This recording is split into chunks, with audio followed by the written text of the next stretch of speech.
Block 10, the 1960s, Section 1, A Critical Elite, with the section Rebel Without a Cause. One of the most iconic films of the 1950s was Rebel Without a Cause, starring James Dean, who was kind of the heartthrob of the day. And the film kind of reflected the restlessness that pervaded much, or some at least, some of America's youth in the 1950s. And the movie concerns, this middle-class kid, who's well cared for, well raised, has a perfectly normal, average, decent parents, kind of the typical kid, but he rebels anyway. He's unsatisfied with middle-class American existence, and he rebels against middle-class values and morals and middle-class, what middle-class kids are supposed to do. And in the movie, there's a very famous line.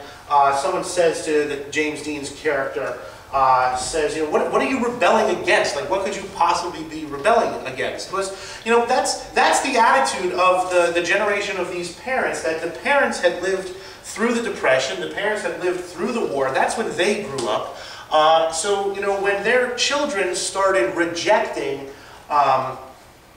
what they were thankful for, because they had not known the comfort that their children knew, there was, a lot of incredulousness. Like, what are you thinking? How is, a comfortable house and plenty of food and solid job prospects, how is that a bad thing? How is that something to rebel against? You don't have to go off and fight a war in Europe or in the Pacific. What can you possibly be rebelling against? And that was the question that was given to James Dean. What are you rebelling against? And he responded, what do you got?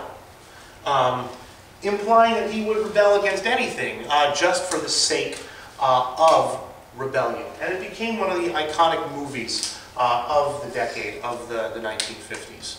And it presaged, it kind of previewed the rejection of authority and the rebelliousness that was going to pervade the 1960s.